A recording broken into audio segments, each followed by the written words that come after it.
Hello बच्चों, तो कैसे हैं आप लोग। उम्मीद करता हूँ आप बढ़िया होंगे, मस्त होंगे।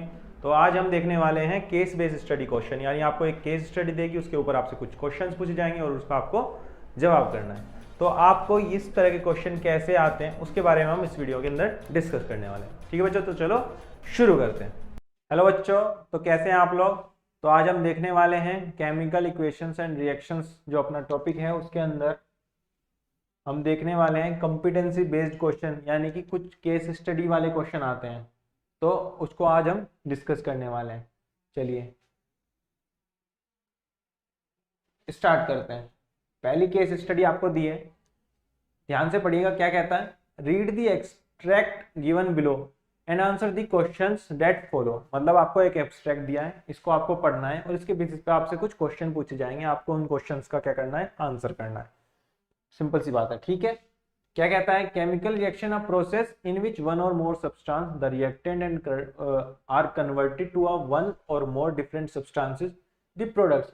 मतलब कोई केमिकल रिएक्शन है जिसके अंदर एक या एक से ज्यादा सब्सटेंस, रिएक्टेंट्स जिन्हें बोलते हैं, वो कन्वर्ट हो जाते हैं एक या एक से ज्यादा सब्सटेंसेस में, जिसे हम प्रोडक्ट बोलते हैं, यानी रिएक्टेंट से प्रोडक्ट बनता है। तो substance are either chemical elements or compound. जो सब्सटेंस होंगे या तो केमिकल एलिमेंट होंगे या कंपाउंड्स होंगे। A chemical reaction rearranges the constituents atom of the reactant to create different substance as product. मतलब जो केमिकल रिएक्शन है उसके अंदर अलग अलग तरह के एलिमेंट पाए जाते हैं प्रोडक्ट बनाने के लिए। Study this table related to different types of reaction या प्रोसेसेस। अलग अलग प्रोसेसेस के लिए आपको एक टेबल दी गई है और आंसर करिए कुछ क्वेश्चन जो आगे पूछे जाएंगे। पहले क्या कह रहा है, प्रोसेस का पहले प्रोसेस का नाम है कंबशन। कंबशन मतलब मैग्नीशियम और ऑक्सीजन आपस में कंबाइन हो रहे हैं हीट की प्रेजेंस में, और क्या बन रहा है, मैग्नीशियम डाइऑक्साइड बन रहा है। दूसरा कह रहा है फोटोसिंथेसिस। फोटोसिंथेसिस क्या होता है, जिसमें कार्बन डाइऑक्साइड और वाटर दोनों कंबाइन होकर सनलाइट की प्रेजेंस में ग्लूकोज और ऑक्सीजन और वाटर का क्या करते हैं, फॉर्मेशन करते हैं। तीसरा कह रहा है कॉम्बिनेशन, मतलब आयरन और सल्फर आपस में कंबाइन होकर हीट की प्रेजेंस में आयरन सल्फाइड का फॉर्मेशन कर रहे हैं, मतलब दो स्पीसीज मिलके एक स्पीसीज बना रहे, तो कॉम्बिनेशन बोलते हैं इसे। अगला क्या है, फोटो डिकम्पोजिशन, मतलब सिल्वर ब्रोमाइड यानी कि AgBr की लाइट यदि डालेंगे तो Ag और ब्रोमीन बनता है, मतलब वो डिकम्पोज यानी कि ब्रेक हो जाता है कंपाउंड, दो एक या दो से ज्यादा कंपाउंड्स में। ठीक है, चलिए देखते हैं कैसे क्वेश्चन पूछे जाते हैं। पहला क्वेश्चन इसके ऊपर पूछा गया है कि the reaction in which two or more substance combine to form single substance under suitable condition. मतलब दो या दो से ज्यादा सब्सटेंस कंबाइन हो रहे हैं और सिंगल सब्सटेंस बना रहे हैं सुटेबल कंडीशन के अंडर। तो कॉम्बिनेशन रिएक्शन होगी, कंबशन होगा, डिकम्पोजिशन होगा या फोटोसिंथेसिस होगा। दो या दो से ज्यादा स्पीसीज मिलके कंबाइन हो रहे हैं, कंबाइन मतलब कॉम्बिनेशन रिएक्शन होगी, सिंपल सी।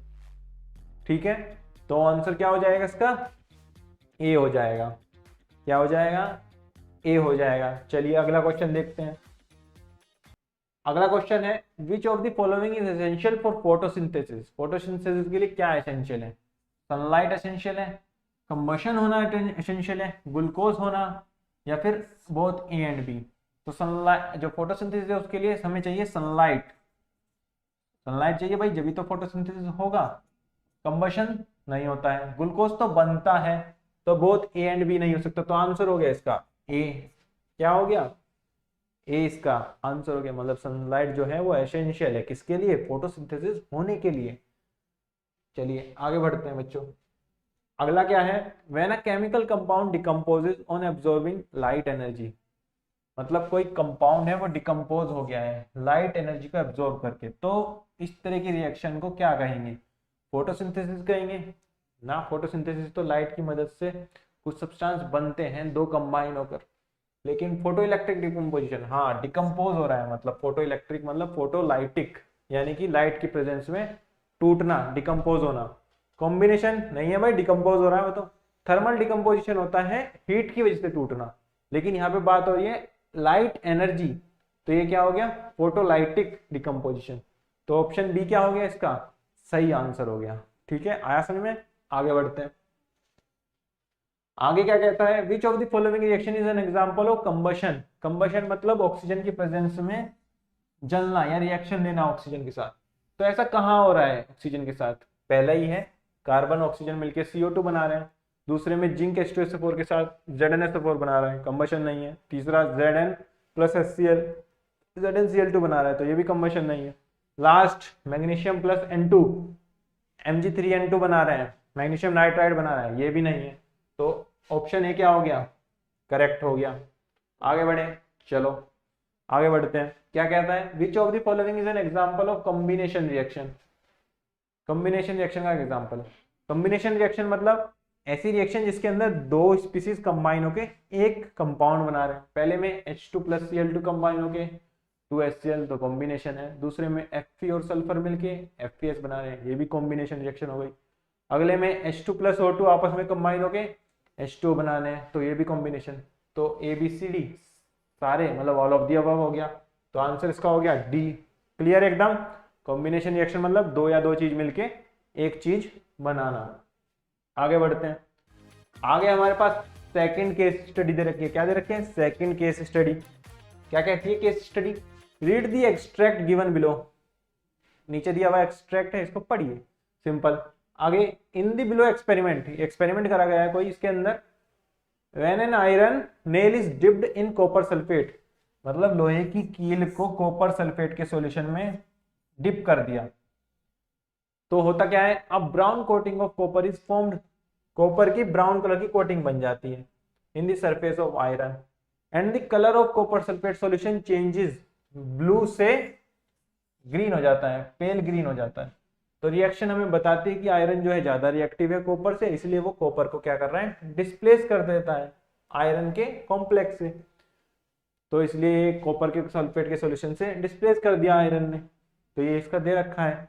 अब इसके ऊपर कुछ क्वेश्चन पूछे जाएंगे। किस तरीके से पूछे जाएंगे, पहला, in the following equation Cu plus XNO3 gives CuNO3 का whole twice plus YNO2 plus 2H2।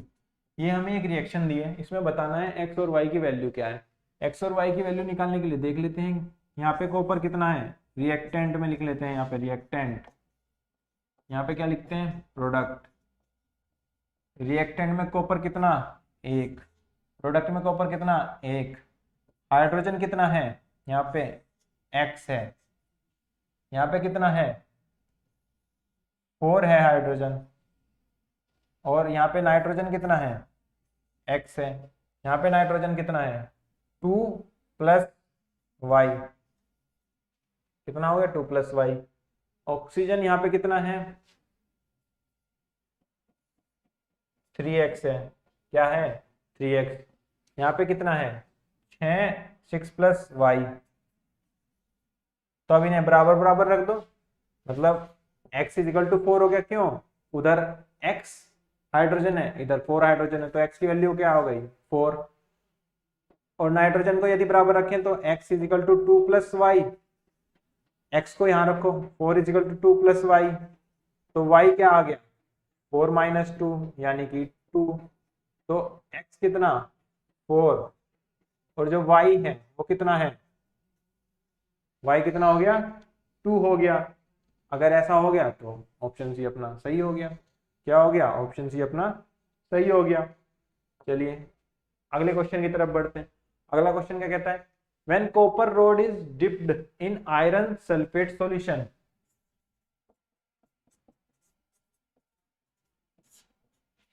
तो copper displace iron, blue colour of copper sulfate solution is obtained, no reaction take place, reaction is exothermic।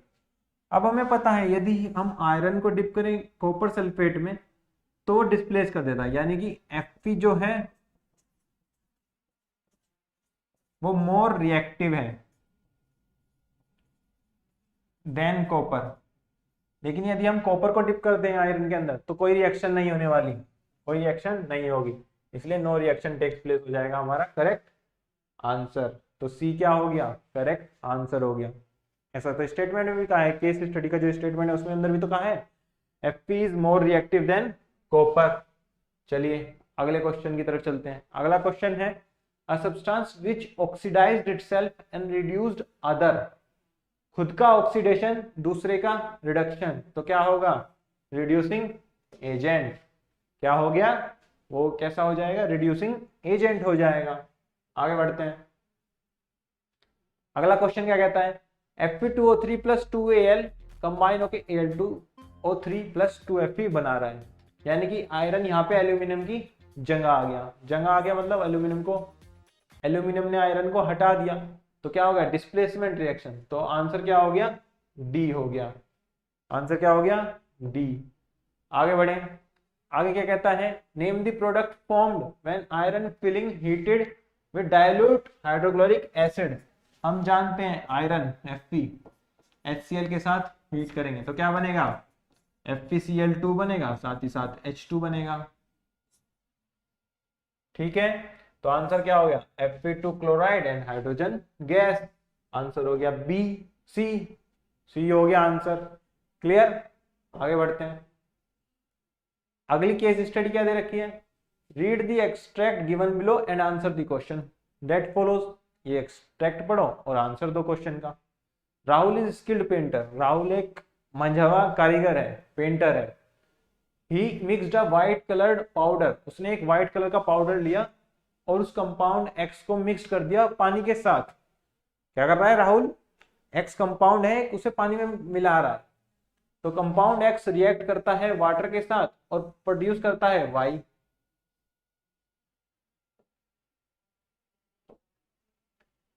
X ने क्या करा, reaction कर ली water के साथ और Y बना दिया, और लार्ज अमाउंट ऑफ हीट क्या हुई, रिलीज हुई उससे।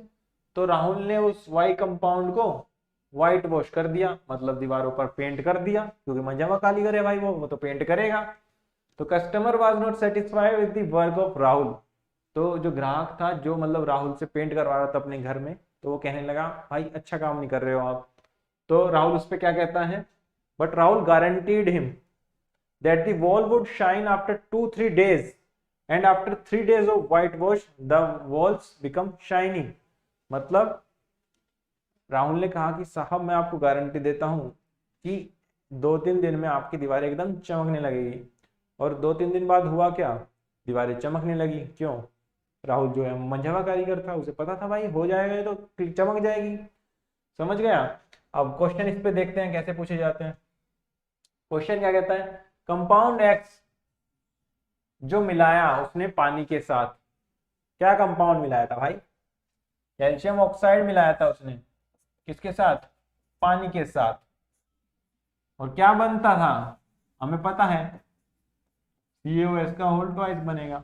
मतलब ये क्या हो गया, एक्स जो पानी के साथ मिलाया, तो क्या हो गया, कैल्शियम ऑक्साइड। इसका आंसर हो गया। आंसर क्या हो गया, बी करेक्ट हो गया। असल में कैल्शियम ऑक्साइड था जो वो पानी में मिला रहा था। Next, name the compound Y. जो वाई मिलेगा उसे एक्स को पानी के साथ मिलाने में, मतलब CaO को जब पानी के साथ मिलाएगा तो उसे वाई कंपाउंड मिला, जो कि है CaOH का होल ट्वाइस, यानी वाई। एक्स पानी के साथ मिलाया, वाई मिला, तो ये क्या मिला, कैल्शियम हाइड्रोक्साइड, CaOH का होल ट्वाइस। तो आंसर क्या हो गया, डी हो गया। वाई क्या हो गया, कैल्शियम हाइड्रोक्साइड। चलिए अगला क्वेश्चन देखते हैं। अगला क्या है, what type of reaction has occurred here. कौन सी रिएक्शन हुई है यहाँ पे, क्या हुआ, CaO H2O के साथ कंबाइन होके CaOH का होल ट्वाइस बनाया, कंबाइन हुआ, जुड़ा मतलब कॉम्बिनेशन। तो क्या हो गया, कॉम्बिनेशन रिएक्शन। आंसर क्या हो गया, डी, कॉम्बिनेशन रिएक्शन हुई है, राहुल ने कॉम्बिनेशन रिएक्शन कर दी। आगे, which of the following reaction is responsible for shiny finishing of walls. कौन सी रिएक्शन होगी, क्या होता है, देखना ध्यान से। COH का होल ट्वाइस राहुल ने बनाया था वाई। अब कुछ दिनों बाद जो CO2 है एटमॉस्फेयर में, उसके साथ रिएक्ट करके ये CaCO3 प्लस H2O बना लेता है। तो जो CaCO3 है, कैल्शियम कार्बोनेट, इसकी वजह से हमारी जो दीवारें हैं वो चमकती हैं। तो क्या हो गया, ऑप्शन सी क्या हो गया, करेक्ट हो गया। क्या हो गया, ऑप्शन सी हमारा करेक्ट हो गया, क्योंकि CO2 के साथ रिएक्ट करने के बाद वाई कंपाउंड क्या बना लेगा, CaCO3 खुद बना लेगा, तो फिर 2-3 दिन में दीवार बढ़िया चमकने लगेगी। चलिए आगे बढ़ते हैं। आगे क्या है, which of the following substances responsible for shiny finish off the walls. अभी हमने डिस्कस करा कौन सा है, कैल्शियम कार्बोनेट CaCO3, क्या है CaCO3 है। आगे बढ़ते हैं, अगली केस स्टडी हमें क्या कहती है, read the extract given below and answer the questions that follow. मतलब एक्सट्रैक्ट दिया है उसको पढ़ो और आंसर दो, सिंपल सी बात है, ठीक है। क्या कह रहा है, marbles popularity began in ancient Rome and Greece. मतलब जो मार्बल है वो प्रसिद्ध होने लगा कब, रोमन और ग्रीस के एशियंट में। Where white and off white marbles were used to construct a variety of structures. जहां पे व्हाइट और नॉन व्हाइट मार्बल्स का यूज करा जाता था अलग अलग स्ट्रक्चर बनाने के लिए। From hand held sculptural to massive pillar और बिल्डिंग। मतलब कि हाथ के बनाए हुए सामान से लेकर बड़ी बड़ी बिल्डिंग पिलर सब उससे ही बनाया जाता था, ठीक है। तो इसके बेसिस पे कुछ क्वेश्चन दिए हैं, उनका जवाब दे दो, ठीक है। क्या कहता है, the substance not likely to contain CaCO3। ये क्या होता है, डोलोमाइट होता है जिसके अंदर CaCO3 नहीं होता है। बाकी मार्बल का स्टेचू है उसके अंदर भी होगा। कैल्शिनेट जिप्सम उसके अंदर भी होगा। शी सेल यानी समुद्र में जो शेल्स होती हैं उसके अंदर भी पाया जाता है कैल्शियम कार्बोनेट। तो ऑप्शन ए इसका क्या हो गया, करेक्ट हो गया। आगे बढ़ो, अगला क्वेश्चन। अगला क्वेश्चन क्या है, a student added 10 gram of calcium carbonate in rigid container, secured it tightly and started to heat it. मतलब कैल्शियम कार्बोनेट लिया एक विद्यार्थी ने, बक्से में भर दिया और उसे हीट करने लगा धीरे धीरे, और जैसे ही वो प्रेशर बढ़ाता है, प्रेशर की रीडिंग को नोट करा उसने 5 मिनट बाद, और कुछ टाइम बाद उसने एक ग्राफ बनाया। तो ये बताना है कि किस टाइम इंटरवल में उसके पास मैक्सिमम डिकम्पोजिशन या डिकम्पोजिशन हो जाएगा। तो कितने टाइम में हो जाएगा, 5 मिनट के अंदर अंदर उसे क्या दिखेगा, डिकम्पोजिशन होता हुआ दिखेगा। तो आंसर क्या हो जाएगा, डी, 0 से 5 मिनट में काम खत्म, खल्लास। चलिए आगे बढ़ते हैं। तो आई होप आपको पसंद आया होगा ये सॉल्यूशन जो हमने क्वेश्चन करे हैं केस स्टडी वाले, ठीक है। तो मिलते हैं अगली वीडियो में, तब तक के लिए ध्यान रखिए अपना, और thank you very much for. Hello बच्चों, तो आई होप आपको जो है वीडियो अच्छे से क्लियर हो गई होगी, सारे क्वेश्चंस अच्छे से आ गए होंगे, किस तरह के क्वेश्चन आते हैं और किस तरह के क्वेश्चंस का आपको कैसे जवाब देना है, ठीक है बच्चों। तो चलो मिलते हैं अगली वीडियो में, तब तक के लिए अपना ध्यान रखें और अच्छे से पढ़ते रहें, और चैनल को सब्सक्राइब कर लें ताकि आपको इस तरह की वीडियोज़ और देखने को मिल सके, ताकि आप अपने एग्जाम में फोड़ सकें, ठीक है बच्चों।